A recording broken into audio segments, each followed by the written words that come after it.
ऐसे। प्रणाम मास्टर, सभी को मेरा मधु सोनी का कोटि कोटि प्रणाम। और सबका बहुत बहुत स्वागत है light and soul meditation group की हिंदी प्लेटफॉर्म पर। सभी का बहुत बहुत शुक्रिया, आभार और सबका धन्यवाद करते हुए सभी ध्यानियों का, ध्यानी मित्रों का, सभी मास्टर्स का, सभी गुरुजनों को हम प्रणाम करते हैं। तो सभी से निवेदन है मास्टर्स कि आप सब अपने अपने वीडियोस खोलें, हाथ जोड़ें और आइए हम सब मास्टर्स की ऊर्जा, उनकी चेतना का स्वागत करें, उनका धन्यवाद करें, आभार प्रकट करें और फिर आगे बढ़ेंगे। हमारे साथ जुड़े हुए सभी दिव्य शक्तियां, ईश्वरी शक्ति सत्ताएं, सभी डिवाइन फेमिनाइन मैस्कुलिन एनर्जीज और साथ ही साथ सभी समस्त गुरु चेतना को, हमारे साथ जुड़े हुए सभी मास्टर्स, हर एक रेल्म के, हर एक किंगडम के सभी मास्टर्स को, हमारे ग्रेट ग्रैंड मास्टर पितामह ब्रह्म ऋषि पत्री जी, महाअवतार बाबा जी, परम गुरु मंडल के मास्टर, सप्तऋषि मंडल के मास्टर्स, सभी असेंडेड मास्टर्स, सभी सिद्धों को, teachers, healers, gurus, mentors, spiritual realm के मास्टर्स, एंजेलिक रेल्म के मास्टर्स, सभी एस्ट्रल रेल्म के masters, elemental kingdom, mineral kingdom, plant kingdom, animal kingdom, human kingdom, सभी मास्टर्स को हमारा कोटि कोटि प्रणाम। Mother earth, mother nature, father universe, sun, moon, constellations, आप सभी को हम प्रणाम करते हैं, आभार प्रकट करते हैं हमारे जीवन को हर एक नेमत से भरने के लिए, हम सबको आगे प्रगतिशील रखने के लिए, सही मार्ग दिखाने के लिए, हमारी मदद करने के लिए, हमें समृद्ध करने के लिए, हमारे जीवन को हर एक नेमतों से परिपूर्ण करने के लिए आप सभी मास्टर्स का बहुत बहुत धन्यवाद। हमें गाइड करने के लिए, सुरक्षा घेरे में रखने के लिए हम सब आपसे यही प्रार्थना करते हैं। हमारी चेतना का निरंतर आप विस्तार करते रहे, अपनी चेतना के साथ जोड़े रखें। जो भी ज्ञान, मेधा, बुद्धि आपने पाई हमें भी मिले, हम उसको यूज करते हुए आगे बढ़ सके, अपनी आत्मा की यात्रा को और ठीक कर सके। अलाइनमेंट में आकर जो भी हमारे जीवन से जुड़ी हुई हाईएस्ट टाइमलाइन है, जो भी आत्मा से जुड़ी हुई हाईएस्ट टाइमलाइन है, उसके साथ हमें अलाइन करें। जन्म पूरी योजना, उद्देश्य जो भी लाए हैं उन्हें हम पूर्ण करते हुए आगे बढ़ सके, डोंट गो ब्रो। जी सके। सो मास्टर्स, सभी मास्टर्स को हम सब धन्यवाद करते हैं, सभी ध्यानियों का धन्यवाद करते हैं, सभी का आभार करते हैं कि आप सब अपना कीमती समय, स्पेस, ऊर्जा बांटते हैं और इसी तरह इस ग्रुप को अपना प्यार, अपना समय, अपनी ऊर्जा देते रहे। हम सब साथ में काम करते रहे, आगे बढ़ते रहे और सबको जोड़ते रहे, यही कामना है। Thank you so much masters, बहुत बहुत शुक्रिया। सो आज हमारे साथ, हमारे बीच में सुनीता अग्रवाल जी हैं जो दिल्ली से हैं और अभी तक इन्होंने हमारे साथ जुड़कर बहुत सारे ध्यान के और ज्ञान के सेशन, स्वाध्याय के सेशंस किए हैं। बहुत सारी किताबें हम सबके साथ स्वाध्याय की हैं। सो आप सभी जानते ही हैं। सो मास्टर्स, आज हमारे साथ, हमारे बीच में सुनीता अग्रवाल जी हैं जो हमें मास्टर श्री रजनीश ओशो जी के बारे में और उनकी जो शिक्षण है, जो पठन है, जो टीचिंग्स हैं, उसके बारे में हम जानेंगे। सो पिछले बार भी उन्होंने हमें ओशो जी के बारे में बताया था और कुछ कहानियां थी वो भी। सो आज हम फिर सुनेंगे। So over to you Sunita ji, बहुत बहुत स्वागत है। Thank you. Thank you masters, thank you सभी को आत्मवंदन। सभी का स्वागत है आज के स्वाध्याय में। तो मैं जो ये बुक कंटिन्यू कर रही हूँ, एक ओंकार सतनाम, मास्टर ओशो की, उसी से मैं आज पेज नंबर 24 से कंटिन्यू कर रही आप हूँ। एक बार बुक दिखा दें ऐसे करके, अगर दिखा सकते हैं तो। हाँ, सो देखिए मास्टर्स, ये बुक है एक ओमकार सतनाम करके। तो ये बुक अगर आपको कभी पढ़ने का मन हो या खरीदने का तो आप खरीद सकते हैं। या over to you Sunita ji, thank you so much. Basically Nanak की जो टीचिंग्स हैं उसी को बेस करके मास्टर ओशो ने समझाया है। तो कि परमात्मा को अगर पाना हो तो हमें क्या क्या करना चाहिए, हम कैसे परमात्मा तक पहुंच सकते हैं। तो मास्टर ओशो कह रहे हैं कि हमारी चिंता जो रहती है वो क्या रहती है। हमारी चिंता यही है कि हर चीज का आधार है, हर चीज का आधार छीना जा सकता है। हमारे पास जो कुछ भौतिक जगत में है वो कभी भी हमसे छीन सकता है। हमें ये अंदर फियर होता है, डर होता है, छीनने की चिंता है, छीनने के ख्याल से चिंता है। आज धन है, कल ना होगा, फिर तुम क्या करोगे। आज धन के कारण अमीर हो, अपने कारण अमीर नहीं हो। आज धन है तो आप अमीर में गिने जाते हैं, कल चला जाएगा तो वो फियर रहता है मन में। पर सन्यासी जो होता है, सन्यासी अपने कारण अमीर है, उससे तुम कुछ छीन नहीं सकते हो। बुद्ध से तुम क्या छीनोगे, नानक से तुम क्या छीनोगे, कुछ भी छीन कर तुम नानक को कम न कर पाओगे। कुछ देकर ज्यादा भी नहीं कर पाओगे। कुछ जोड़ नहीं सकते, ना ही कुछ घटा सकते हो। नानक को जो भी है उस परम सहारे के साथ है, तुम्हारा कोई सहारा नहीं है। उस परम सहारा यानी कि परमात्मा, उस ईश्वरी शक्ति के साथ उसका सहारा है। उसने उसी को अपना आधार माना हुआ है, उसे और किसी चीज की जरूरत नहीं है। और ये परम सहारा अलग नहीं है, परमात्मा निराधार है, तुम भी निराधार हो। और जिस दिन तुम निराधार होने को राजी हो गए, उसी दिन तुम परमात्मा को पालोगे, तुम्हारा मिलन हो जाएगा। पर जो परमात्मा की व्याख्या है, वो व्याख्या दार्शनिक की व्याख्या नहीं है, वह व्याख्या साधक के लिए है, ताकि तुम समझ पाओ कि परमात्मा के ये लक्षण है। अगर तुम्हें परमात्मा को पाना ही है, तो इन्हीं इन्हीं लक्षणों को तुम्हें अपनी साधना बना लेना है। छोटे रूप से तुम परमात्मा होने की कोशिश में लग जाना है। जैसे जैसे तुम उसके सामने होने लगोगे, वैसे वैसे तालमेल बैठने लगेगा, दोनों के बीच एक धुन बजने लगेगी। अयोनी स्वयंभू है, वह गुरु कृपा से प्राप्त होता है। क्यों कहते हैं गुरु कृपा से? अब यहाँ गुरु का महत्व बता रहे हैं ओशो, कि आप साधना करके भी परमात्मा को पा सकते हैं, तो बीच में गुरु को रखने की क्या जरूरत है? क्या मनुष्य का अपना श्रम काफी नहीं है? इस संबंध में एक सूक्ष्म बात समझ लेनी जरूरी है, क्योंकि नानक गुरु पर बहुत जोर देंगे। गुरु के बिना तो मिल नहीं सकता परमात्मा, वे ऐसा कहेंगे। क्या कारण है? अगर परमात्मा मौजूद है, तो सीधा सीधा मैं उससे क्यों नहीं मिल सकता? गुरु को बीच में लेने की जरूरत क्या है? कृष्णमूर्ति कहते हैं कि गुरु की कोई जरूरत नहीं है। बुद्धि को, तर्क को ठीक भी मालूम पड़ता है, क्या जरूरत है जब परमात्मा मौजूद ही है। तो मैं भी परमात्मा से ही पैदा हुआ हूँ, गुरु भी परमात्मा से ही पैदा हुआ है, तो गुरु को बीच में क्यों खड़ा करना? क्या आवश्यकता है? मन तो यह चाहता भी है कि गुरु बीच में खड़ा न किया जाए। इसलिए कृष्णमूर्ति के आसपास अहंकारी लोगों की भीड़ इकट्ठी हो गई। कृष्णमूर्ति बिल्कुल ठीक कहते हैं, गुरु की जरूरत नहीं है, अगर तुम अपने अहंकार को खुद ही गिराने में समर्थ हो जाओ। लेकिन अपने अहंकार को गिराना वैसा ही कठिन है, जैसे अपने ही जूते के बंद को पकड़कर खुद को उठाना। मतलब आप अपने अहंकार को छोड़ दें तो गुरु की जरूरत नहीं है, वरना आपके अहंकार को मिटाने के लिए, उसको बैलेंस करने के लिए गुरु की बहुत बड़ी आवश्यकता है। अपने अहंकार को गिराना वैसा ही मुश्किल है जैसे कुत्ता अपनी ही पूंछ को पकड़ने की कोशिश करता है। जितनी जोर से छलांग लगाता है, उतनी जोर से पूंछ भी छलांग लगाती है। अपने अहंकार को तुम गिराओगे कैसे? अगर गिरा सकते हो तो कृष्णमूर्ति ठीक कहते हैं, बिल्कुल ठीक कहते हैं, कोई जरूरत नहीं है किसी गुरु की। लेकिन सारी उलझन है, वही सारी उलझन, अगर तुम अपने अहंकार को गिराने में समर्थ भी हो जाओ, यह कहो कि मैंने अपना अहंकार गिरा दिया, तो नया अहंकार पैदा हो जाता है, वो पुराने से भी ज्यादा खतरनाक है। गुरु की इसलिए जरूरत है कि वो दूसरा अहंकार पैदा ना हो सके। तुम कहोगे गुरु प्रसाद से, नहीं, तुम यह अहंकार बना लोगे कि मैं कितना विनम्र हो गया हूँ, मुझे जैसा कोई भी विनम्र नहीं है। अब यह मैं नए रास्ते पकड़ता हूँ, यह अहंकार नई तरकीबें खोजेगा। कल कहता था कि मुझसे धनी कोई नहीं है, इसकी अकड़ थी। आज कहता है कि मुझसे विनम्र कोई नहीं है, इसकी अकड़ है। रस्सी जल गई पर अकड़न नहीं गई, अकड़न कौन मिटाएगा? इसलिए नानक जोड़ देते हैं कि परमात्मा को पाने में तो कोई अड़चन नहीं है, सीधे पाया जा सकता है, क्योंकि वो सामने ही मौजूद है, हमारी नाक के बिल्कुल सीध में। जहां तुम जाते हो वो सब तरफ मौजूद है। लेकिन अड़चन एक ही है, वह अड़चन यह है कि तुम भीतर खड़े हो, उसे तुम कैसे गिराओगे? यानी आप अपनी ईगो को कैसे गिराओगे, उसको कैसे मारोगे? इसीलिए गुरु प्रसाद से साधक श्रम करेगा, लेकिन धारणा यही रखेगा कि होगा गुरु की कृपा से। यह जो गुरु की कृपा की धारणा है, वह तुम्हारे अहंकार को बनने न देगी, पुराने को गिरा देगी और नए को बनने न देगी। अन्यथा एक बीमारी जाती है, उसकी जगह दूसरी खड़ी हो जाती है। और इसलिए एक बड़े मजे की घटना घटी है।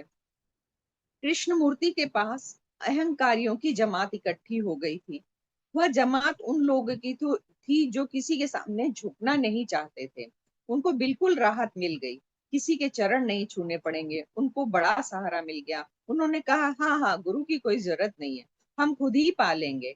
और यही अड़चन है। अगर नानक जैसा व्यक्ति कृष्ण मूर्ति के पास हो और रामकृष्ण जैसा व्यक्ति कृष्ण मूर्ति के पास हो तो कोई अड़चन नहीं है। यानी उस हद तक पहुंचे हुए मास्टर अगर हैं, इतने जागृत हैं, इतने अवेयरनेस में, तब तो गुरु की आवश्यकता नहीं है। अदरवाइज लेकिन जो लोग इकट्ठे होते थे वे लोग अहंकार को गिराने में असमर्थ थे, इसलिए उनको गुरु की आवश्यकता थी। ये बड़े मजे की घटना है। कृष्ण मूर्ति के जितने लोग हैं उनको गुरु की जरूरत है। नानक के पास जितने लोग हैं वो बिना गुरु के भी पा सकते हैं। तुम कहोगे कि मैं कैसी पहेली खड़ी कर रहा हूँ। नानक के पास जो लोग थे वे बिना गुरु के पा सकते थे, क्योंकि वे तैयार थे गुरु प्रसाद को स्वीकार करने के लिए। यानी उन्होंने अपनी ईगो को खत्म कर दिया था। नानक ने उनको ठोक पीट के बता बता के समझा समझा के उनकी ईगो को मिटा दिया था। इसलिए जो नानक के शिष्य थे वो बिना गुरु के भी परमात्मा तक पहुंचने में समर्थ हो चुके थे। बट जो कृष्णमूर्ति के पास जो लोग इकट्ठे थे वो अभी भी अहंकार में जी रहे। उनको था कि वो स्वयं साधना करके परमात्मा को पालेंगे। और जब तक हमारे अंदर ईगो है, जब तक मैं नहीं मिटेगा, तब तक परमात्मा कभी नहीं मिलेगा। तो उस मैं को मिटाने के लिए हमारे गुरु की हमें जरूरत है, ऐसा नानक बता रहे हैं। पाया तो बिना गुरु के ही जाता है, लेकिन गुरु की धारणा तुम्हारे अहंकार को गिराने में सहयोगी हो जाती है। तुम अकड़ से नहीं भरते हो। नहीं तो तुम कहोगे शीर्षासन करता हूँ 3 घंटे, सुबह ध्यान करता हूँ, मतलब हर जगह तुम अपनी साधना का बखान, मैं का बखान करोगे। एक पत्नी मेरे पास आई और उसने कहा मेरे पति आपके पास आते हैं, उन्हें कुछ समझाइए, अब तो हद हो गई है। वो सिख व्यक्ति था जो ओशो के पास आता था। तो वो जब दूसरे दिन आया तो उसने उनसे, ओशो ने कहा कि क्या हुआ। तो उसने बताया, उसने कहा वे रात को 2 बजे उठ जाते हैं और जपू जी का पाठ करना शुरू कर देते हैं, तो घर में सोना लोगों को मुश्किल हो जाता है। ना बच्चे सो पाते हैं ना मैं सो पाती हूँ। और उनसे कुछ कहो तो वे कहते हैं कि जब सबको उठकर सुबह पाठ करना चाहिए।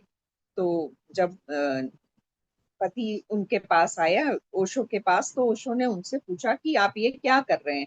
तो उन्होंने बोला कि मैं 2 बजे उठकर और पाठ करता हूँ। तो उन्होंने कहा ये तो बहुत खतरनाक बीमारी है, तुम थोड़ा 2 की बजाय 4 पे उठा करो, क्योंकि एक साथ भी किसी की ईगो को धक्का नहीं दिया जा सकता। इसलिए ओशो ने उन्हें धीरे धीरे समझाने की कोशिश की, ताकि पास पड़ोस वाले घर वाले भी डिस्टर्ब ना हो और वो अपनी साधना कर सके। तो ओशो ने उनसे कहा कि तुम थोड़ी कम सेवा करो और तुम 4 बजे उठो, धीरे धीरे लाना उचित है, अन्यथा जो चढ़े हुए लोग हैं उनको उतारना बड़ा कठिन हो जाता है। उन्होंने कहा कि ऐसा कभी नहीं हो सकता, आप क्या मुझे मेरा धर्म छोड़ने छीनने को कहते हैं। अब यही उनकी अकड़ है कि उन जैसा पाठ करने वाला कोई नहीं है। यही हम सब गलती करते हैं। हम अपने को ही बहुत बड़ा साधक, बहुत बड़ा ज्ञानी, बहुत बड़ा परमात्मा को समझने वाला समझ लेते हैं। तो वो ईगो जो है हमें परमात्मा तक पहुंचने नहीं देती है। यही अकड़ बाधा है। जीवन भर दोहराते रहो जपू जी का पाठ, असली सवाल तो अकड़ को मिटाना है। इसलिए नानक बार बार कहेंगे क्या तुम करते हो उसे कुछ भी न होगा जब तक कि तुम न मिट जाओ। वह गुरु की धारणा स्वयं को मिटाने की बड़ी बड़ी कीमिया है। क्योंकि करो तुम कुछ, कहते तुम हो गुरु प्रसाद से, उसकी कृपा से हो रहा है। आप जो भी करते हैं आप उसके बाद ये जोड़ देते हैं कि ये गुरु की कृपा से हो रहा है। तो आपका अहम जो है वहां दब जाता है, मिट जाता है। मैं कह रहा हूं बस अड़चन खड़ी हो जाएगी अगर तुम अपने को मैं के बिना किसी के सहारे के गिरा दो, तो गुरु की जरूरत नहीं। अगर तुम्हारे पास इतनी कुवत है कि तुम अपने मैं को बिना किसी सहारे के गिरा सकते हो, तो तुम्हें गुरु की जरूरत नहीं है। लेकिन करोड़ों में से कोई एक व्यक्ति ही ऐसा होता है जो बिना गुरु के गिर जाता है, बिना गुरु के अपने ईश्वर को प्राप्त कर लेता है। इसलिए यह अपवाद है, हमें गिनती में नहीं लेना चाहिए। इसके कारण कोई नियम नहीं बनाने चाहिए। कभी कभी ऐसा होता है कि कोई व्यक्ति बिना गुरु के गिरा देता है और उसके लिए बड़ी गहरी समझ चाहिए जो तुम्हारे पास नहीं है। उसके लिए इतनी गहरी समझ चाहिए कि वो अहंकार को आंख के सामने खड़ा करके देख सके, और सिर्फ देखने से अहंकार गिर जाए, उसके लिए वैसी आंख चाहिए जैसी शिव जी के पास है, कि कामदेव को देख लिया और कामदेव भस्म हो गए। इतनी अवेयरनेस, इतना होश चाहिए। कोई बुद्ध, कोई कृष्ण मूर्ति कभी त्वरा से देख लेते हैं और उनके देखने की उस तीव्रता से ही सब कुछ गिर जाता है, और फिर दूसरा भाव पैदा नहीं होता, क्योंकि सब राख ही बन जाता है। उसे ख्याल ही नहीं होता कि मैंने कुछ किया है या कुछ हुआ है। लेकिन तुम तो कुछ भी करोगे तो भीतर एक धुन बजती रहती, मैंने किया। भजन करो तो मैंने किया, ध्यान करो तो मैंने किया, पूजा करो तो मैंने की है। तुम्हारा मैं तो हर तरफ ही बनता है। उस एक को हम छोड़ दें, क्योंकि उस एक को बीच में लाने की कोई जरूरत भी नहीं है। वह पा लेगा। वो जो करोड़ों लोग हैं, उन करोड़ों लोगों के लिए पाने का एक ही उपाय है कि वे जो भी करें साधना, भाव यही रखें कि वो गुरु कृपा से हो रहा है। भारत में पुरानी लोकोक्ति है कि सतयुग था तो गुरु की इतनी जरूरत न थी, क्योंकि लेकिन कलयुग में गुरु की बड़ी जरूरत है। क्या कारण है? हिंदू किस हिसाब से बांटते हैं संसार को? सतयुग वे कहते हैं कि उस समय को जब लोग बड़े सचेत थे, बड़े सावधान थे, और कलयुग में कहते हैं कि इस युग के लोग सब सोए हुए हैं, मूर्छित हैं, मतलब अवेयरनेस में नहीं है। इसलिए बुद्ध या महावीर का धर्म उतने काम का नहीं है आज की डेट में जितना नानक का धर्म है। नानक का धर्म नवीनतम धर्म है, हालांकि उसको भी 500 साल हो चुके हैं, फिर भी काफी पुराना हो गया और नया ये। जिन पर थे वे से ज्यादा चेत लोग थे, वे हमारे से ज्यादा प्रबुद्ध लोग थे, वे हमसे ज्यादा सरल लोग थे। फिर कृष्ण जिनसे बात कर रहे थे वे और भी सरल लोग थे। जैसे हम पीछे जाते हैं वैसे सरलता आती है। जैसे एक आदमी अपने पीछे जाए तो बचपन में वो बहुत सरल होता है, जवानी में थोड़ा कठिन हो जाता है, बुढ़ापे में तो बिल्कुल ही जटिल हो जाता है। बूढ़े आदमी से तो पार पाना ही मुश्किल है। उसे कुछ भी पता नहीं, लेकिन वो समझता है कि सब कुछ उसे पता है। जिंदगी की ठोकरें खाई हैं, इधर उधर गिरा है, कहता है कि अनुभव बहुत है। ठीकरे इकट्ठे किए हैं, लेकिन सोचता है कि बहुत अनुभव से ज्ञान इकट्ठा किया है। बच्चा सरल है, वो सतयुग है। बूढ़ा बहुत जटिल है, वो कलयुग है। और बूढ़े भी की मूर्छा बढ़ती ही जाती है, बढ़नी ही चाहिए, क्योंकि वो मौत के करीब आ रहा है। बच्चे का होश ताजा होता है, क्योंकि अभी जीवन का स्रोत बहुत करीब है। बच्चा कभी परमात्मा से निकली लहर की भांति है। बूढ़ा धूल से भर गया है, परमात्मा से गिरने के करीब है, परमात्मा में गिरने के करीब है। बच्चा ताजा फूल है, बूढ़ा मुरझा गया है, जाने के करीब है, जीवन ऊर्जा क्षीण हो रही है। कलयुग का अर्थ है ऐसा समय जब अंत करीब आ रहा है, जिंदगी बूढ़ी हो गई है। उस कलयुग में तो गुरु के बिना बिल्कुल ना हो सकेगा, क्योंकि तुम हर हालत में अपने अहंकार से भरे जाओगे। तो ज्यादातर जब व्यक्ति बूढ़ा होने लगता है तब वो भगवान को ज्यादा याद करता है। तब उसके अंदर एक जागृति होती है कि अब जो कुछ मैं कर चुका सो कर चुका, उसे अपनी भूल के अपनी चीजों का एहसास होता है, और वो तब परमात्मा की ओर मुड़ना चाहता है। लेकिन उस समय भी अगर वो अहंकार पकड़े हुए है तो वो अपनी गति को नहीं पहुंच पाता। जब तुम छोटे छोटे काम करके अहंकार से भर जाते हो तो तुम साधना करके कैसे ना भरोगे? तुमने एक छोटा सा मकान बना लिया तो तुम अकड़े फिरते हो, कि तुमने एक तिजोरी भर ली तो भी तुम अकड़े फिरते हो। जब तुम परम धन की खोज में जाओगे तो तुम्हारी अकड़ तो बहुत हो जाएगी। मतलब स्वाभाविक है कि तुम सोचोगे कि तुमने परमात्मा को पा लिया, तो तुम्हारे अंदर अकड़ आती है।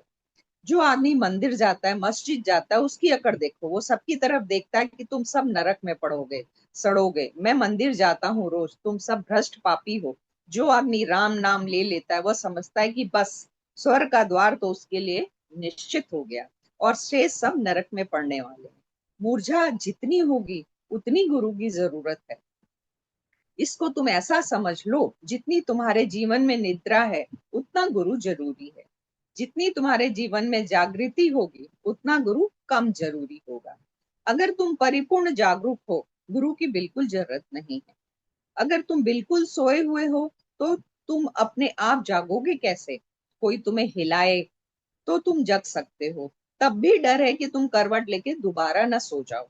वह गुरु की कृपा से प्राप्त होता है। आदि सच जुगादि सचु, है भी सच नानक होसी भी सच। यह आदि में सत्य है, युगों के प्रारंभ में सत्य है, अभी सत्य है। नानक कहते हैं वो सदा सत्य है और भविष्य में भी सत्य है। तो सत्य सिर्फ एक ही है, वो है परमात्मा, परम सत्ता, उस ईश्वर को पाने की ललक। अगर हम उस सत्य को जानना चाहते हैं तो हमें जागरूक होना ही पड़ेगा, जागना ही पड़ेगा नींद से। सत्य और असत्य की यही परिभाषा है। असत्य वह है जो कभी नहीं था, अब है और कभी फिर नहीं होगा। तो असत्य क्या है? असत्य हमारा जीवन है, ये भौतिक जीवन जो आज के समय में हम जी रहे हैं, ये असत्य है। लेकिन जैसे स्वप्न हम देखते हैं तो सोने से पहले हम बिल्कुल कुछ हमें पता नहीं होता, और बीच में हम स्वप्न देखते हैं और सुबह उठते हैं तो हम कहते हैं कि स्वप्न झूठा था, वो तो मिथ्या था। इसी तरह ये बीच का हमारा जो जीवन चल रहा है ये मिथ्या है, लेकिन हमें लगता है कि ये सत्य है, ये स्वप्न है जो कि हम इस समय जी रहे हैं। हमारा घर जहां था, हम जहां से आए हैं, जैसे ही हम जीव से जीवात्मा बनते हैं और जब हमारी मृत्यु होती है, इसके बीच का ये जो सफर है, ये एक दिवा स्वप्न या भौतिक जगत का मिथ्या जगत है, ये माया जगत है। असत्य का अर्थ है दो छोर पर जो नहीं है और बीच में है। सपना सुबह तुम उठे तब हो गया, रात जब तुम सोए तब नहीं था। इसलिए तो सुबह तुम कहते हो सपना झूठा था, सच नहीं था, क्योंकि सांझ नहीं थी, सुबह फिर नहीं है। तुम्हारा यह शरीर एक दिन नहीं था, एक दिन फिर नहीं हो जाएगा। यह शरीर झूठा है। क्रोध एक क्षण आया, एक क्षण पहले नहीं था और भी बार जाएगा। यह क्रोध सपना है, यह सच नहीं है। जो सदा है वही सत्य है। और अगर तुम इस धारणा को गहरे ले जाओ तो तुम्हारे जीवन में रूपांतरण हो जाएगा। इससे बहुत ज्यादा ग्रसित मत होना। तो होना जो बदलता है, तुम उसी की तलाश करना जो अबदला है, सदा स्थायी है, स्थिर है, चिर है। कौन है तुम्हारे भीतर जो कभी नहीं बदलता? उसको खोजो। तुम्हारे अंदर जो तत्व है जो कभी बदलता नहीं है, उसे खोजना है अपने अंदर। जरूर वह तुम्हारे भीतर है, क्योंकि सब बदलाहट उसी पर होती है। जैसे गाड़ी का चक्का चलता है, वो एक कील पर चलता है, वह ठहरी रहती है। चक्का चाक चलता रहता है, कील ठहरी रहती है। तुम कील को अलग कर लो तो चाक फौरन गिर जाएगी। जो परिवर्तन हो रहा है वह भी शाश्वत के ऊपर ही हो रहा है, मतलब उस सत्ता से जुड़ के ही ये सारी जीवन चल रहे हैं। कील आत्मा की ठहरी हुई है, शरीर का चक्र घूम रहा है। जैसे ही कील अलग हुई, चाक गिर जाते हैं, यानी कि जीवन का अंत हो जाता है। नानक कहते हैं आदि सच जुगादि सच, है भी सच नानक होसी भी सच। यही सत्य है, वही एक, क्योंकि वह पहले भी था, अभी भी है और कल भी होगा और सदा ही रहेगा। और शेष सब कुछ सपना है। यह एक वचन अगर तुम्हारे मन में गहरा बैठ जाए, जब क्रोध आए तब दोहराना अपने मन में, आदि सच जुगादि सच, है भी सच नानक होसी भी सच। घृणा आए, क्रोध आए, लोभ आए, तो इसी वाक्य को अपने अंदर दोहराना। ध्यान रखना कि जो अभी नहीं था, अभी हुआ, वह सपना है, हो जाएगा। इसमें ज्यादा ग्रसित होने की जरूरत नहीं है। साक्षी भाव में रहना है, धीरे धीरे, यानी उसे सिर्फ देखना है, उससे बहुत ज्यादा अटैच नहीं होना है। धीरे धीरे तुम पाओगे कि व्यर्थ अपने आप गिरने लगा, क्योंकि तुम्हारे अंदर उससे संबंध टूट गया और सार्थक का जन्म होने लगा, यानी तुम्हें सत्य का बोध होने लगा। शाश्वत उठने लगा, संसार खोने लगा। तो जैसे जैसे सत्य, जैसे जैसे अंदर आत्म जागृति होने लगी, वैसे वैसे संसार खोने लगा, वैसे वैसे तुम्हें ये पता चलने लगा कि जो कुछ भी चल रहा है सब पर्दे पे, एक स्क्रीन पे एक मूवी की तरह चल रहा है, उसे चलने दो, उसमें लिप्त होने की जरूरत नहीं है। अब फिर से नानक का वो पूरा है, लेकिन मैं छोड़ती हूँ उसको, आगे बढ़ती हूँ। ये बहुत ही कीमती मूल्यवान सूत्र है। नानक सब सार, सोच सोच कर भी हम उसे सोच नहीं सकते, यद्यपि हम लाखों बार सोच सकते हैं। सोच सोच कर उसे कभी किसी ने पाया नहीं, सोच सोच कर भी तो हमने उसे गवाया ही है। जितना हम सोचते हैं उतने ही हम विचारों में खो जाते हैं। परमात्मा कोई विचार नहीं है, वह कोई तर्क की निष्पत्ति नहीं है, वो कोई मस्तिष्क का निष्कर्ष भी नहीं है। परमात्मा तो सत्य है, तुम्हें सोचने का सवाल नहीं है, देखना है। सोचने से क्या होगा? सोचने में तो भटक जाओगे। आंखें खोलनी है। अगर आंखों में विचार भरे हैं तो तुम्हारी आंखें अंधी ही रहेंगी। आंखें निर्विचार चाहिए, तभी दर्शन उपलब्ध होंगे। जब आप निर्विचार होंगे, इस देह से, इस जगत से आप निर्लिप्त होने लगेंगे, उसे छोड़ने लगेंगे, तब आपकी जागृति होगी, तब आपको उसके दर्शन होंगे, तब आपको सत्य समझ में आने लगेगा, आपकी प्रज्ञा बढ़ने लगेगी, आपकी विजडम बढ़ने लगेगी, तब आप रियलाइज कर पाएंगे। जिसको जैन फकीर कहते हैं नो माइंड। अलग अलग मास्टर्स ने अलग अलग वर्ड दिए हैं। जैन फकीर इसी अवस्था को नो माइंड कहते हैं, कबीर उसी को उन्मनी दशा कहते हैं, बुद्ध उसी को चित्त का खो जाना कहते हैं, पतंजलि उसी को निर्विकल्प समाधि कहते हैं। और विकल्प और विचार जहाँ खो जाए वही नानक कह रहे हैं। सोच सोच कर भी हम उसे सोच नहीं सकते। यद्यपि हम लाखों बार सोचते हैं, चुप होने से भी उस मौन को उपलब्ध नहीं हुआ जा सकता। यद्यपि हम लगातार ध्यान में रह सकते हैं, क्योंकि सोच सोचकर उसे पाया नहीं जा सकता। क्यों चेष्टा करके मौन साधा नहीं जा सकता? क्योंकि जितनी तुम चेष्टा करोगे उतना ही तुम पाओगे कि मौन असंभव हो जाता है। कुछ चीजें हैं जो चेष्टा से नहीं घटती हैं। जैसे कभी नींद नहीं आती है हमें। अब नींद नहीं आ रही है तो क्या होता है? जैसे नींद नहीं आती है तो कितनी भी चेष्टा करो नींद नहीं आएगी। सच तो यह है कि जितनी चेष्टा करेंगे उतनी नींद मुश्किल हो जाएगी, क्योंकि नींद का अर्थ यह है तुम सब चेष्टाएं छोड़ दो, तभी वो आएगी। तुम कोशिश जारी रखोगे तो कोशिश तुम्हें जगाए रखेगी। और जागने से कभी नींद नहीं आती। कोई उपाय नींद लाने का नहीं है, क्योंकि नींद आती तब है जब तुम निरुपाय हो जाते हो, जब तुम सरेंडर भाव में आ जाते हो, जब सब कुछ छोड़ देते हो, जब तुम कोई उपाय नहीं करते हो, पड़े हुए बिस्तर पे निरुपाय, तभी अपने आप ही नींद आ जाती है। तुम अपने को जबरदस्ती कैसे मौन करोगे? तुम बैठ सकते हो, शरीर को साध सकते हो, पत्थर की मूर्ति बनकर साधना कर सकते हो, पर मन में तो उबलता रहेगा, मन में विचार चलते रहेंगे, मन में जगत पलता रहेगा। तो मन से जगत को निकालना है। नानक एक मुसलमान नवाब के घर मेहमान थे। नानक को क्या हिंदू क्या मुसलमान, जो ज्ञानी है उसके लिए कोई संप्रदाय की सीमा नहीं है। जब नवाब ने नानक को कहा कि अगर तुम सच ही कहते हो कि ना कोई हिंदू है और ना कोई मुसलमान, तो आज शुक्रवार का दिन है, हमारे साथ नमाज पढ़ने चलो। नानक राजी हो जाते हैं। उन्होंने कहा अगर तुम नमाज पढ़ोगे तो हम भी पढ़ेंगे। नवाब ने कहा यह भी कोई शर्त की बात है, हम तो पढ़ने ही जा रहे हैं। तो पूरा गांव इकट्ठा हो गया। सबको लगा कि क्या नानक अपना जात बदल रहे हैं, मुसलमान बनने जा रहे हैं। सारे हिंदू और उनके घर परिवार के सभी लोग वहां इकट्ठे हो गए, क्योंकि लोग अपने भय से दूसरों को भी तौलते हैं। सबके अंदर कोई ना कोई फियर होता है और हम उसी निगाह से दूसरों को देखते हैं। नानक मस्जिद में गए, नमाज पढ़ी गई। नवाब बहुत नाराज हुआ, बीच बीच में लौट लौट कर देखता कि नानक न तो झुके और न ही नमाज पढ़ी, बस खड़े हैं। जल्दी जल्दी नमाज पूरी की, क्योंकि क्रोध में कहीं नमाज हो सकती है क्या। नमाज पूरी करके किसी तरह नानक पर लोग टूट पड़े और उन्होंने कहा तुम धोखेबाज हो, तुम कैसे साधु हो, कैसे संत हो, तुमने वचन दिया कि नमाज पढ़ने का और तुमने पढ़ा नहीं। नानक ने कहा वचन दिया था, शर्त आप भूल गए। मैंने कहा था कि अगर आप नमाज पढ़ेंगे तो मैं पढ़ूंगा, आपने नहीं पढ़ी तो मैं कैसे पढ़ता।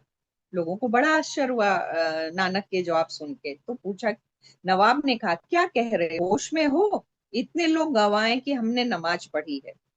नानक ने कहा इनकी गवाही मैं नहीं मानता, क्योंकि मैं आपको देख रहा था भीतर क्या चल रहा था। आप काबुल में घोड़े खरीद रहे थे, तो वो जो नमाज पढ़ रहा था वो घोड़े खरीदने मन में विचार कर रहा था। नवाब थोड़ा हैरान हुआ, क्योंकि खरीद वह घोड़े ही रहा था। उसका अच्छे से अच्छा घोड़ा आज सुबह ही मर गया था। उसी की पीड़ा से वह भरा था। नमाज क्या खाक पड़ता, वह यही सोच रहा था कि कैसे काबुल जाऊं और कैसे बढ़िया सा घोड़ा खरीदूं, क्योंकि वह घोड़ा बड़ी शान की बात थी, इज्जत की। नानक ने कहा यह जो मौलवी है ना तुम्हारा, जो पढ़वा रहा था नमाज, यह खेत में अपनी फसल काट रहा था। और यह बात सच थी। मौलवी ने कहा कि बात तो सच है, फसल पक गई है और काटने का दिन आ गया है। गांव में मजदूर नहीं मिल रहे हैं और मन में चिंता थी मन चिंता सवार थी। नानक ने कहा, अब तुम बोलो, तुमने नमाज पढ़ी जो मैं साथ दूं तुम्हारा? जब तुमने दिल से नमाज पढ़ी नहीं, तुम्हारे विचार चल रहे थे, तो मैं क्यों पढ़ू नमाज? तुम जबरदस्ती नमाज पढ़ लो, तुम जबरदस्ती ध्यान कर लो, तुम जबरदस्ती पूजा प्रार्थना कर लो, क्या तुम कर रहे हो इसका कोई मूल्य नहीं है? क्या तुम्हारे भीतर चल रहा है? तुम पत्थर की मूर्ति की तरफ बैठ जाओ तो इससे क्या ही होगा? शरीर को साध लो, इससे क्या मन सधेगा? मन में तो वही चलेगा जो चल रहा था, और जोर से चलेगा, क्योंकि जब शरीर काम में लगा रहता है तो शक्ति बटी रहती है, और जब शरीर निष्क्रिय होकर बैठ जाता है तो सारी शक्ति मन को मिल जाती है। मन और चलायमान हो जाता है, मन और जोर से विचार उठने लगते हैं। इसलिए लोग तब भी ध्यान करने बैठते हैं जब ज्यादा विचार उठते हैं। पूजा करने बैठते हैं तो बाजार का बहुत ख्याल आता है। जब भी बैठते हैं घंटी वगैरह बजाने मंदिर में जाकर, तभी पाते हैं कि भीतर न मालूम क्या खराबी है। ऐसे सब ठीक चलता है, पर जब सिनेमा में बैठते हैं तो मौन आ जाता है, थोड़ी शांति मिल जाती है। क्योंकि मंदिर मस्जिद गुरुद्वारे में बिल्कुल शांति नहीं। बात क्या है? सिनेमा तुम्हारी वासनाओं से संगत है। वो वही जगाया जा रहा है जो तुम हो, वो वही प्रपंच दिखा रहा है जो तुम्हारे अंदर चल रहा है, तो तुम एक सार हो जाते हो। वहां वही उभारा जा रहा है जो तुम्हारे भीतर भरा है, वही कूड़ा करकट, वही कचरा तुमसे तालमेल बैठ जाता है। मंदिर कुछ ऐसी पुकार की जा रही है जिससे तुम्हारा तेल तालमेल नहीं है, वहां सब कुछ गड़बड़ हो जाती है। नानक कहते हैं, चुप होने से कुछ भी ना होगा। जब मौन को नहीं पाया जा सकता, यद्यपि लगातार ध्यान में रह सकते हैं, बैठो दिन रात, कुछ भी ना होगा। भूखों की भूख नहीं जाएगी, यद्यपि हम पूरियों के पहाड़ी क्यों ना जमा कर लें, क्योंकि वह भूख पूरियों से भरने वाली नहीं है। ये जो ध्यान की भूख है, जो परमात्मा की भूख है, वो कोई साधारण भूख नहीं है। वो इस संसार की कोई भी चीज इसे बुझा ना सकेगी। वह तृष्णा अनूठी है, और परमात्मा ही उतरे धार बनकर तो बुझ सकती है। किस भांति हम सच्चे बने, किस भांति झूठ के पर्दे का नाश हो। नानक कहते हैं, उसके हुक्म और उसकी मर्जी के अनुसार, जैसा उसने नियत कर रखा है, जो लिख रखा है, उसके अनुसार चलने से ही यह हो सकता है। यह वचन अति ध्यान पूर्वक समझने का है। हुक्मी रजाई चालना, नानक लिखिया नाली। नहीं, तुम्हारे करने से कुछ भी ना होगा। तुम जो भी करोगे तुम ही करोगे। तुम सच भी बोलोगे तो तुम्हारे झूठे व्यक्तित्व से ही सच निकलेगा, वो सच भी झूठा हो जाएगा। तुम सच लाओगे कहाँ से? तुम बिल्कुल झूठे हो, इससे कोई फर्क न पड़ेगा। नानक एक गांव में ठहरे थे। गांव का जो प्रधान था, उसने उन्हें निमंत्रण दिया था। सारे गांव का भोजन था। कोई यज्ञ चल रहा था। नानक को भी बुलाया गया, पर वे गए नहीं। एक गरीब आदमी के घर में ठहरे थे, उसका नाम था लालू। वह गरीब बढ़ई था, उसकी कोई हैसियत न थी। रूखी सूखी रोटी और गांव के अमीर से निमंत्रण दिया। अनेक बार आदमी आए, और अंत में वो आके खुद नानक को अपने घर लेके गया, और उसने कहा कि मैंने इतना शुद्ध गंगा जल से शुद्ध देशी घी का भोजन बनवाया, और आप वहाँ रूखी सूखी रोटी खा रहे हैं, तो इसका क्या कारण है? क्या क्या मुझसे कोई भूल हुई है? तो नानक ने उसको बताया कि तुम्हारे अंदर अहंकार है। उन्होंने उसकी पूड़ियां मंगवाई, और उस कालू की जो गरीब बढ़ई था उसकी रोटी मंगवाई, और दोनों को उन्होंने निचोड़ा। तो जो पूड़ी थी उसमें से रक्त निकला, और जो रोटी थी उसमें से दूध की धारा निकली। तब उन्होंने कहा कि इससे कोई फर्क नहीं पड़ता कि तुम गंगा जल से भोजन बनवाओ या गेहूं के एक एक दाने को धो के बनवाओ। तुम्हारा जीवन शोषण, बेईमानी, चोरी, झूठ पर आधारित था। तुम्हारी रोटी में खून छिपा है। खून निकला या नहीं, यह सवाल महत्वपूर्ण नहीं है, लेकिन बात तो सच है। तुम जैसे सच्चे होगे, तुम ही हो सच्चे होना, कोई उपाय करना है। जो नानक कहते हैं, तुम्हारे लिए कुछ भी न होगा, तुम बेईमान हो, तुम्हारी सच्चाई में भी बेईमानी घुस जाएगी। तुम सच भी बोलोगे तो तुम्हारी बेईमानी को उससे फायदा होता है। तुम सच भी इस ढंग से बोलोगे कि दूसरे को दुख पहुंचे। तुम ऐसे सच की तलाश करोगे जिससे दूसरे के हृदय में छुरा लग जाए। तुम झूठ से लोगों को नुकसान पहुंचाते हो, तुम सच से भी नुकसान पहुंचाओगे। तुम जो भी करोगे वह गलत होगा, क्योंकि तुम गलत हो। तो उपाय क्या है? नानक कहते हैं, उपाय एक ही है। हुक्म और उसकी मर्जी के अनुसार उस पर सब कुछ छोड़ दो। जैसा वो चलाए चलो, जैसा वो जिलाए जियो, जो कराए वो करे। जहां ले जाए वहां जाओ, उसका हुक्म तुम्हारी एकमात्र साधना हो जाए। तुम अपनी मर्जी हटा दो, उसकी मर्जी को आने दो। तुम स्वीकार कर लो, जैसा परमात्मा ने जीवन दिया है उसी को जियो। तुम इनकार मत करो, दुख आए तो दुख को स्वीकार कर लो, सोचो कि ये उसकी मर्जी। अहो भाव में रहो, धन्यवाद के भाव में रहो। अगर उसने दुख दिया तो जरूर कोई राज होगा, कोई अर्थ होगा, कोई रहस्य होगा। तुम शिकायत मत करो, तुम धन्य हो जाओ, धन्यवाद से भर जाओ। वो जैसा रखे वैसे रहो, गरीब तो गरीब, अमीर तो अमीर, सुख तो सुख, दुख तो दुख। तुम्हारे भीतर सतत बनी रहे कि मैं राजी हूँ, तेरा हुक्म मेरा जीवन है। और तुम अचानक पाओगे कि तुम शांत होने लगे। तुम लाख ध्यान में बैठकर भी नहीं, जो नहीं होता था वो उसकी मर्जी पर सब छोड़ देने से होने लगा। हो ही जाएगी, हो ही जाएगा, क्योंकि चिंता को कोई कारण नहीं है। शांति का एक गुर है। अगर यह सूत्र तुम्हें ठीक से समझ में आ जाए तो पूरब की सारी खोजें कि लाओत्सो से लेके नानक तक जो हो रहा है उसे स्वीकार कर लो। टोटल एक्सेप्टेबिलिटी में आ जाओ। इसका पुराना नाम भाग्य है। शब्द बिगड़ गया है। शब्द बहुत दिन उपयोग करने से बिगड़ जाते हैं, क्योंकि गलत लोग उपयोग करते हैं, गलत अर्थ जुड़ जाते हैं। नानक कहते हैं, हुक्मी रजाई चालना, नानक लिखिया नाली। जो लिखा है वह तो होगा, जो उसने लिख रखा है वही होगा। अपनी तरफ से कुछ भी करने का उपाय नहीं है, कोई परिवर्तन नहीं हो सकता। फिर चिंता काहे की, फिर काहे का बोझ। तुम बदलना ही नहीं चाहते हो। जब तुम उससे राजी हो तो उसकी मर्जी में राजी रहो। जब तुम्हारी अपनी मर्जी नहीं, तब कैसी बेचैनी है, तब कैसा विचार, तब सब कुछ हल्का हो जाता है, पंख लग जाते हैं। तुम उड़ सकते हो आकाश में, जिस आकाश का नाम है एक ओंकार सतनाम। नानक ने ये विधि बताई है, परमात्मा की मर्जी, जो वो करवाए वैसा करते चलो।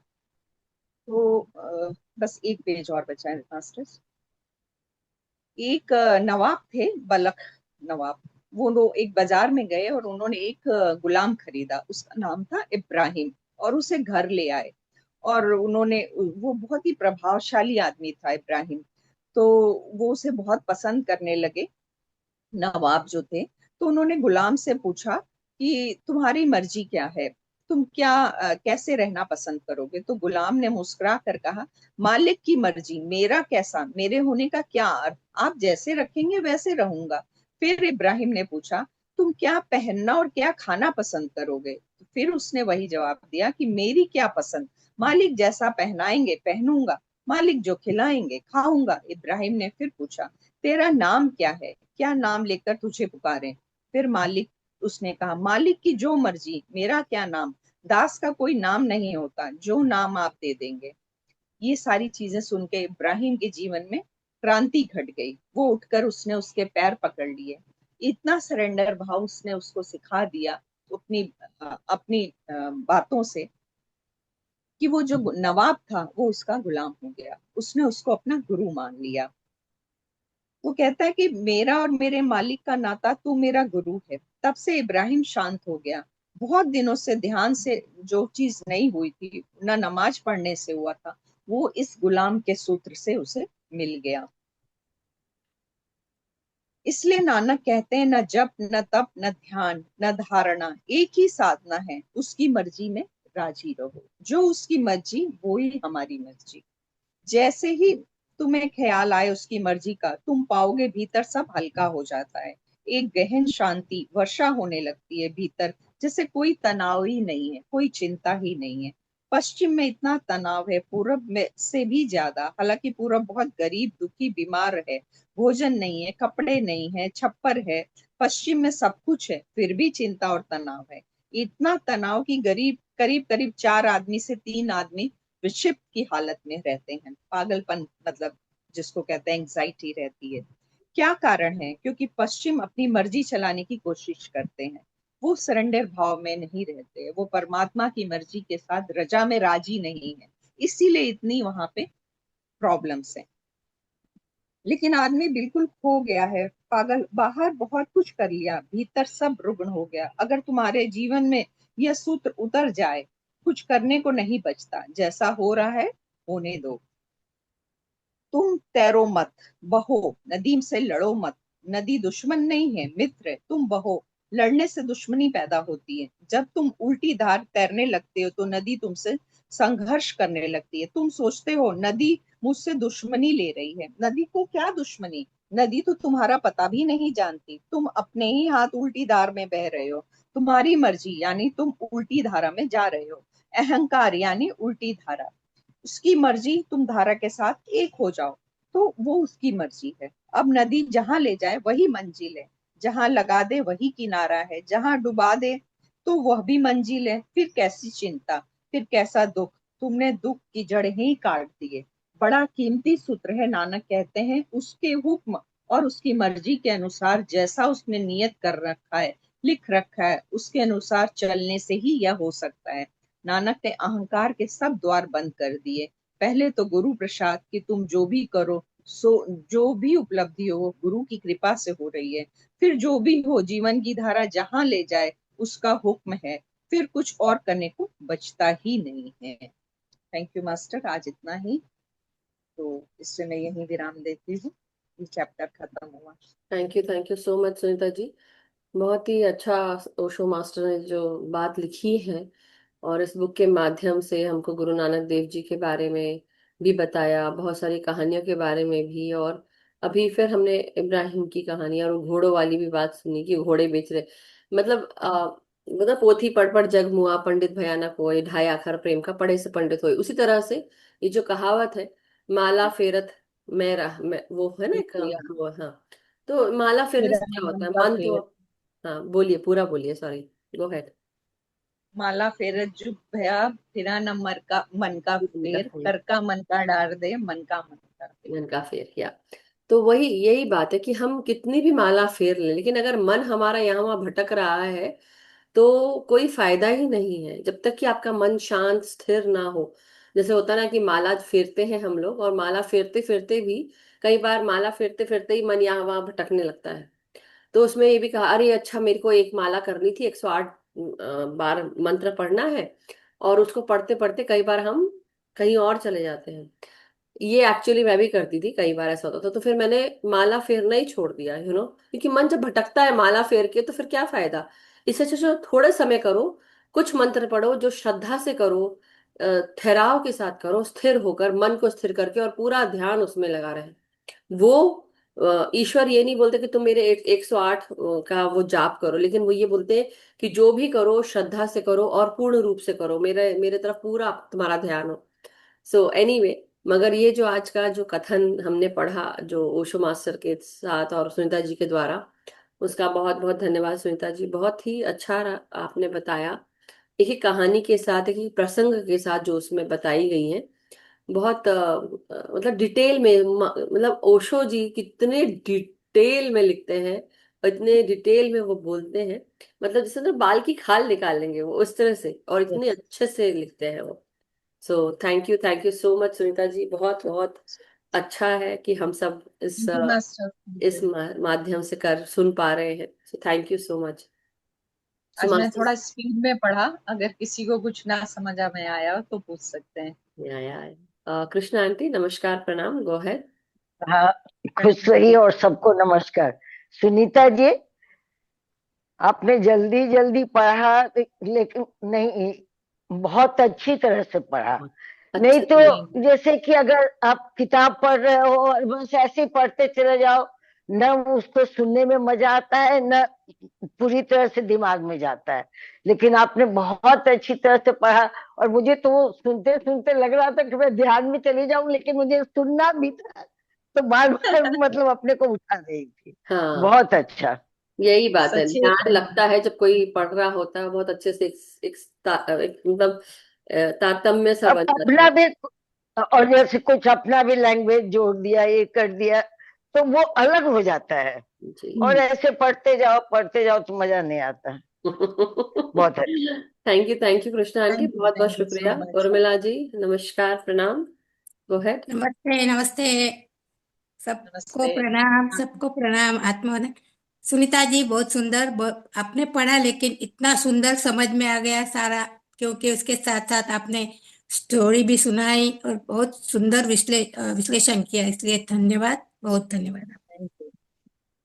उर्मिला जी, थैंक यू मेन सो मच। मुद्दा यही है कि सबको समझ में आना चाहिए कि क्या बताना चाह रहे क्लियर हैं। थी ना आपका, आपकी जो आप बोल रहे थे उच्चारण क्लियर थे, तो इसलिए बहुत अच्छे से समझ में आया। तो thank you so much Urmila aunty और सुनीता जी। तृप्ता जी, नमस्कार, प्रणाम। नमस्कार, थैंक यू सबको दीप्ता बहुत जी। बहुत प्यार, आत्म वंदन। सुनीता जी बहुत अच्छे से समझाया, जैसे कि गुरु नानक देव जी को बड़ा अच्छे से डिस्क्राइब किया इन्होंने, ओशो मास्टर ने। यस। क्योंकि वो बहुत सहज है। गुरु नानक देव जी की जो वाणी है बहुत सहज है, हाँ जी। बोलचाल की आम भाषा में हुआ। हम लोगों ने एक गवर्नमेंट फ्लैट में थे, तो हम जब शिफ्ट किया तो वहां जो मिरर था, मेरे हस्बैंड जहाँ शेव करते थे, हम लोग ब्रश भी वहीं करते थे, तो वहां लिखा हुआ था, जिसके सिर ऊपर तो स्वामी सो दुख कैसा पावे।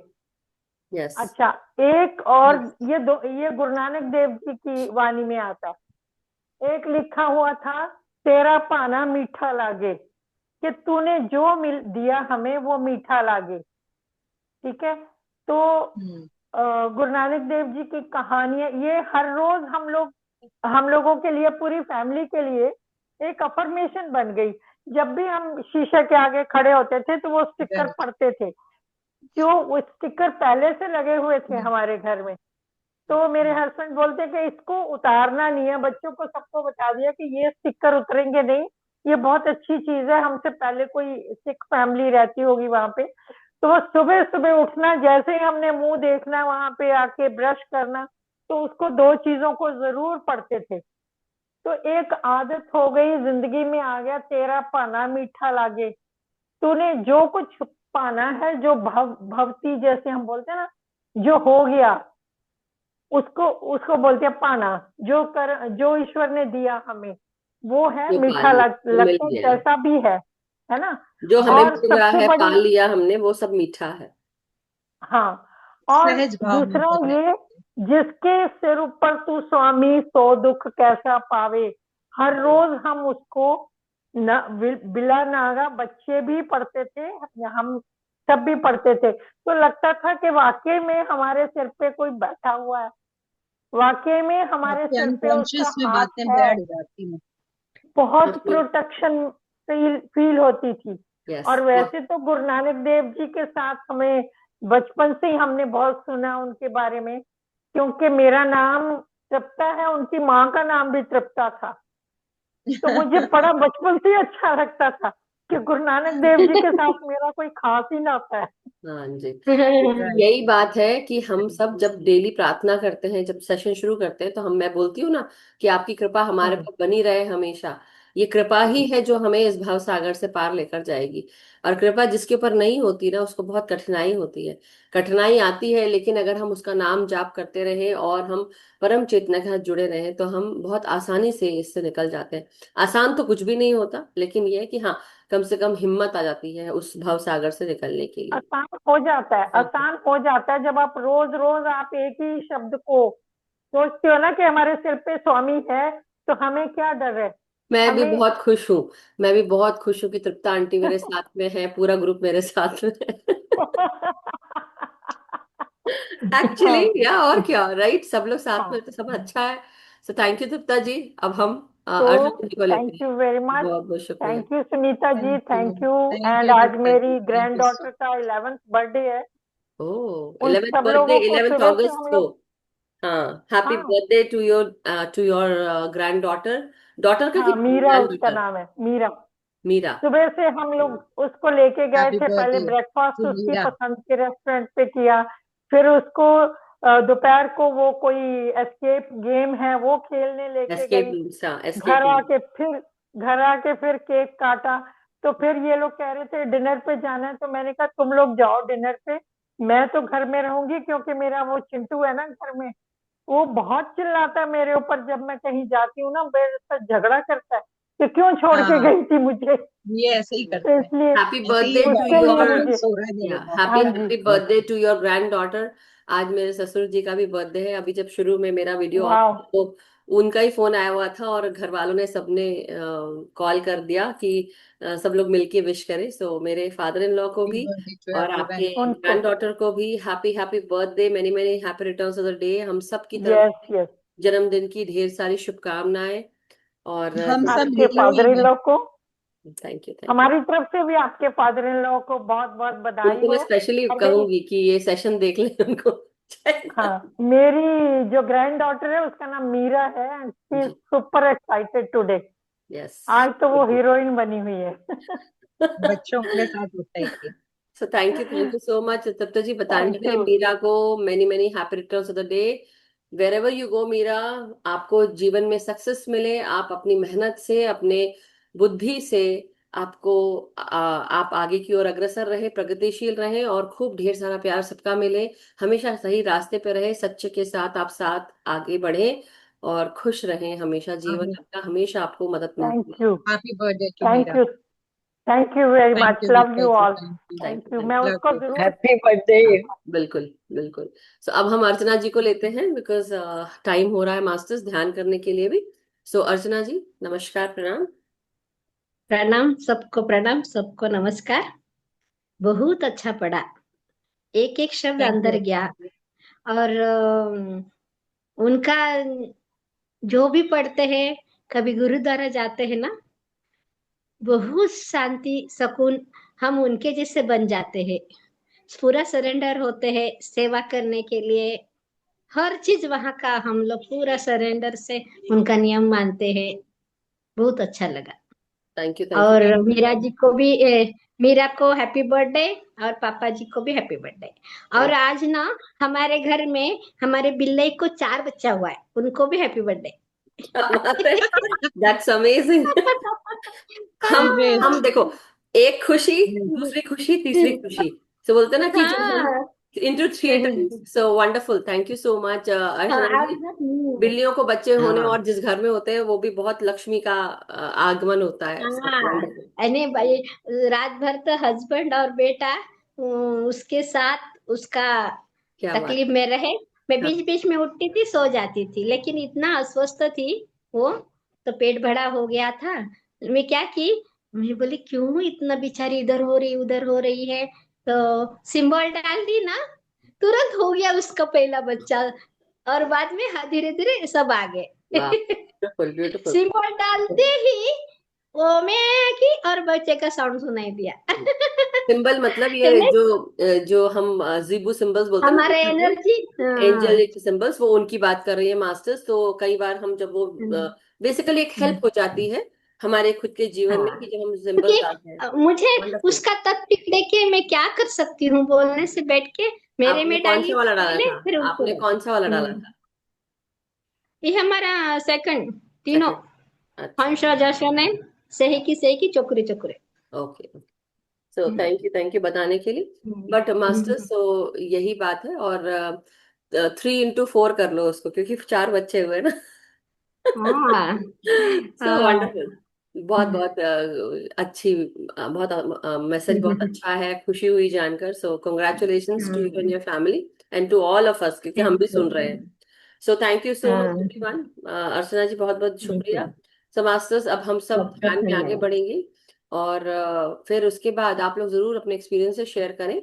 मेरा आज सेशन है वासुदेव कुटुंबकम का, बट वो उड़ीसा वाले इसमें है, तो मैं आफ्टर मेरा जब आप लोग का जब 9:30 बजेगा तब मेरे को जाना है।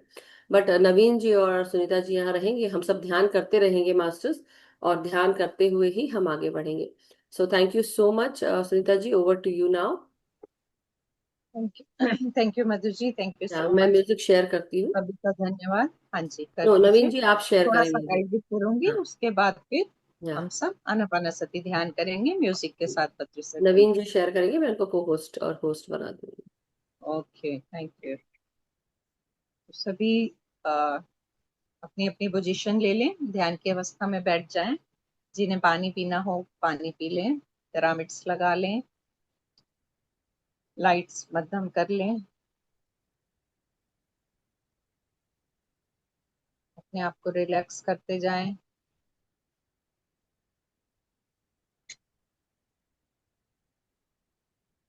पूरी तरीके से अपने को बाह्य जगत से थोड़ी देर के लिए कट ऑफ कर लें। अपने मन के अंदर प्रवेश करें, स्थिर होके बैठ जाएं। हाथों की उंगलियों को आपस में फंसा लें, पैरों को क्रॉस कर लें, आंखों को कोमलता से बंद कर लें, बॉडी को रिलैक्स होने दें। अपना ध्यान सांसों पे केंद्रित करें। नासिका द्वार से ये जो सांसें बार बार आ रही हैं और जा रही हैं, इन पे पूरा ध्यान दें कि ये सांसें गर्म है या ठंडी है। ये कैसे आपके नाभि के करीब से उठती हुई नासिका तक आ रही हैं और नासिका से फिर वापस नाभि तक जा रही हैं। 2-3 गहरी सांसें लें, अपने को स्थिर करें। आराम आराम से लें, कोई जल्दी नहीं है। धीरे धीरे पूरे शरीर को रिलैक्स करते जाएं, पैर से लेके सर तक, बॉडी के हर पार्ट को शांत करें, रिलैक्स करें।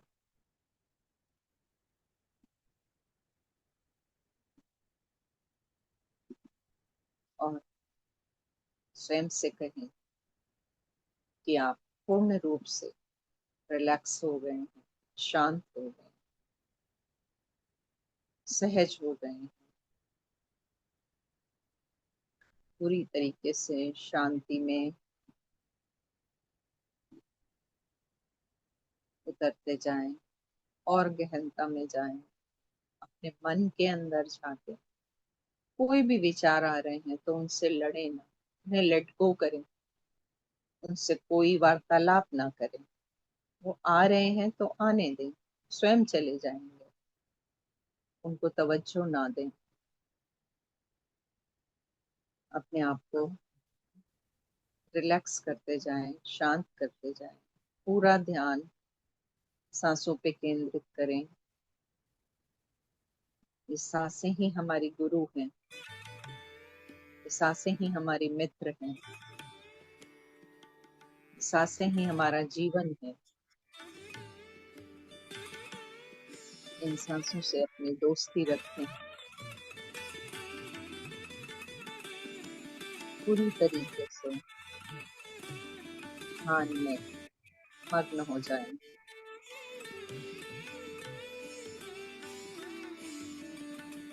हम सब 30 मिनट्स का ध्यान करेंगे। आगे का ध्यान म्यूजिक के साथ करेंगे masters. Naveen ji please music थोड़ा लाउड कर दें, थैंक यू। ध्यान में बने रहें और गहन ध्यान में उतरें और गहन जाएं और ठहराव लाएं मन में।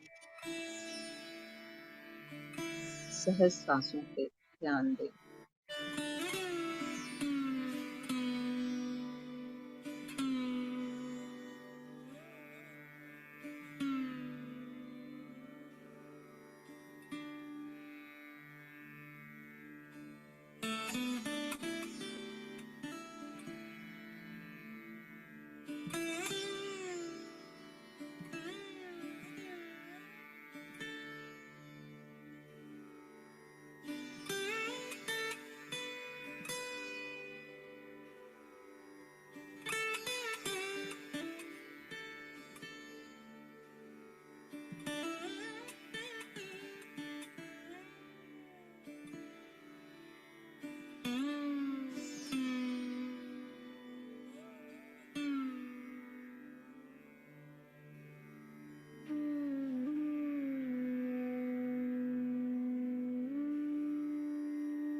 मास्टर्स कोई भी नींद में नहीं जाएगा, पूरी अवेयरनेस के साथ ध्यान करेंगे।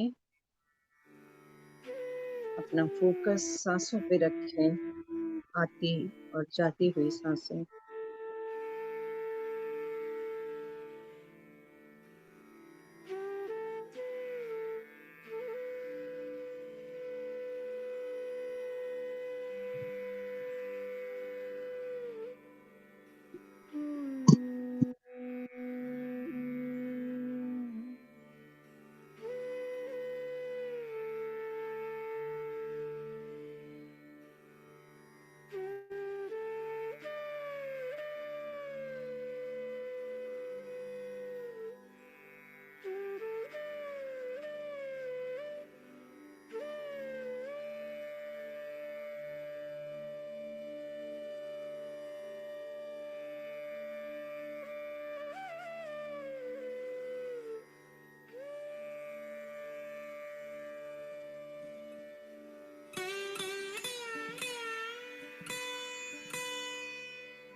मास्टर्स धीरे धीरे अवेयरनेस में आएंगे,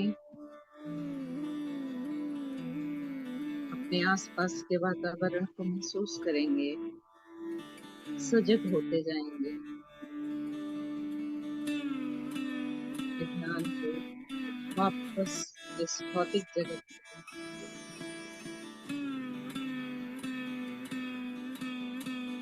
बहुत सहजता से, प्यार से स्वयं को, मास्टर्स को धन्यवाद देते हुए ध्यान से बात करने की कोशिश करेंगे।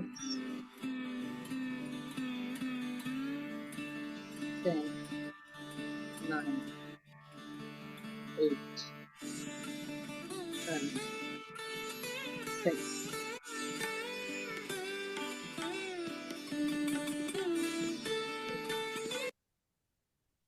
3, 2, 1, 0. अपने हाथों को, हथेलियों को आंखों पे रखें, स्वयं को धन्यवाद दें, स्वयं को प्यार दें, हक करें, धीरे धीरे सहज हो। थैंक यू सभी का धन्यवाद इतने सुंदर ध्यान के लिए। आप सभी को आभार। अगर किसी को कुछ कहना हो तो हैंड रेस कर लें। मधु जी कुछ कहना चाहें तो। Thank you so much. बहुत बहुत शुक्रिया। सॉरी सुनीता जी, बहुत बहुत धन्यवाद। ध्यान अच्छा लग रहा था और बट नेचुरल ध्यान में और बैठने का मन है, लेकिन अब मेरा सेशन भी है, so I have to go. But Urmila aunty से हम ले लेते हैं तब तक की। पुष्पा जी का नमस्कार, सॉरी पुष्पा जी का था। यश। पुष्पा जी नमस्कार, प्रणाम, राधे जय श्री कृष्ण। कृष्ण। राधे राधे राधे राधे राधे राधे। मैं बोली, ध्यान भी बहुत अच्छा था और ज्ञान भी बहुत अच्छा था, दोनों ही बहुत अच्छे थे। और लाइट सोल मेडिटेशन की तो बात ही पूछनी नहीं। हाँ, थैंक यू बहुत अच्छे। Pushpa ji, thank you so much. आप सबका बहुत। धन्यवाद। आप सबका ही है, हम सबका है। हाँ, वो तो है ही, वो तो है ही। जी जी। चलिए, जय श्री कृष्ण। राधे राधे। जय Shri Krishna Radhe. Thank you so much. Shamini ji का भी मैसेज है। दत्ता जी। हाँ जी, मेरे को तो ये लग रहा है कि अभी तो बैठे थे। मेरे तो इतनी वाइब्रेशंस हो रही थी और इतना लग रहा था कि आज तो गुरु नानक देव जी की और ओशो की प्लस दोनों की इतनी एनर्जी हो गई। और लग रहा था कि बस इतना बढ़िया ध्यान लगा। वाइब्रेशंस एक एक सेल बॉडी का वाइब्रेट कर रहा था आज। क्या बात बहुत बढ़िया ध्यान, है। थैंक सच्ची यू। में। ऐसे ऐसे ऐसे ढप ढप ढप ढप ढप हो रही है। थैंक बहुत यू। बढ़िया, super. Thank you so much. Thank you very thank you. Much. Thank you masters, बहुत बहुत शुक्रिया। यस उर्मिला जी। धन्यवाद धन्यवाद सुनीता जी। ध्यान तो सुंदर ही लगा और ज्ञान तो था ही सुंदर, पर ध्यान भी बहुत, जैसे उन्होंने बताया, ऊर्जा थी उसमें। तो धन्यवाद, आपको बहुत बहुत धन्यवाद। Thank you so much masters, बहुत बहुत शुक्रिया। सो मास्टर्स एंड सुनीता जी, आपका भी बहुत बहुत शुक्रिया, आभार। बहुत सुंदर सेशन रहा, बहुत सारी चीजें आज हमको मास्टर ओशो के द्वारा सीखने को मिली, जो आपके द्वारा हम सब ने सुना। सो मास्टर्स, आज का सेशन हम यही समाप्त करते हैं। आज थोड़ा समय बढ़ रहा है और भी दूसरी चीजें। सो आज का सेशन में यही समाप्त करती हूँ। कल फिर मिलेंगे। कल अवनी मैम का सेशन रहेगा मास्टर्स, तो जरूर जुड़िएगा। इट इज असेंशन के ऊपर है, अवेकनिंग के ऊपर। So definitely attend it, it's very important. और दूसरा हम फिर जो नॉर्मल सेशंस होते हैं वो तो करेंगे, कल मेजर ध्यान रहेगा। सो thank you so much masters. हम सबका भला हो, हम सबका मंगल हो, हम सब सुखी स्वस्थ समृद्ध रहें, ध्यान ज्ञान प्रेम प्रकाश शांति के साथ जुड़े रहें। हम अपना ध्यान अपने आप के साथ करें, सामूहिक ध्यान करें, सबको ध्यान सिखाएं, जागृत करें और अपने भीतर का जो इनर वर्क करना है वो रोजाना करते रहें। Thank you so much masters. Thank you Sunita ji. Thank you so much. Thank you Madhu ji, thank you so much. Naveen ji को होस्ट थे, सॉरी, एक मिनट मेरे को